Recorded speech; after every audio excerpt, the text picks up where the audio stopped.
Mahigit 100 pa rin ang nagsasagawa ng retrieval sa pag-uho sa Mako, Davao de Oro. Hindi sinusukuan ang paghahanap ng nawawala.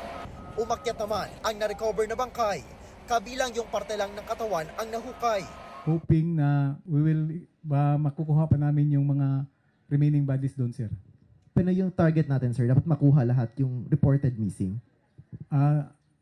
That's our sir, ng goal to kung pwede lang makuha lahat, sir. Pag-ulit ito ng trahedyang nangyari sa Barangay Masara noong 2008 nang magkaroon din ng landslide. Naranasan yan mismo ni Nanay Agapita, pero inakala nilang di na mauulit kaya bumalik sila. Kami rin gusto, sir, kay ganahan magundmi sa Masara kay Bugnaw. Tapos gwapo ang kami tanan dito nagkaiusa, tapos ang tubig, di namin wag ang nature ang tubig bagikan sa bukid. Kami rin gusto. Muto nga nagbalay mi dito, tapos nagtuo mami nga wala na kay dugay na bayat. Marami na rin silang nabuong alaala sa lugar. Kami tanan nagkaiusa.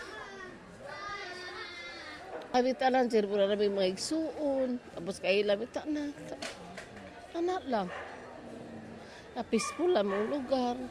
Pero hirap mang iwan ang lugar. Baka kailangan na raw nilang lumisan matapos ang ikalawang trahedya. Bisa asabi ibutang basta gana ng balay.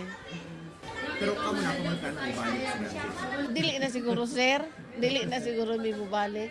Uban, sir, oy, kay wala naman yun may panginabuhian, sir.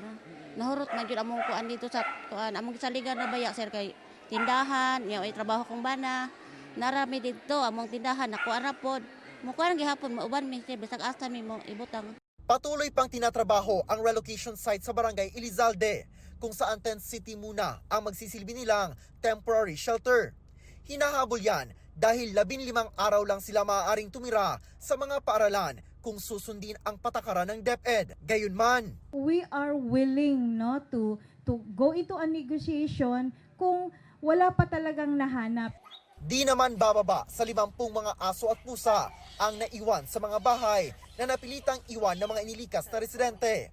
Ayon sa Provincial Veterinarian's Office ng Davao de Oro, patuloy ang paglilipat sa kanila sa isang shelter.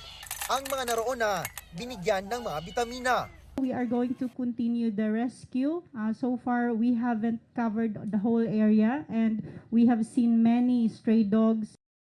Para sa GMA Integrated News, Jill Relator ng GMA Regional TV 1 Mindanao, nakatutok 24 oras.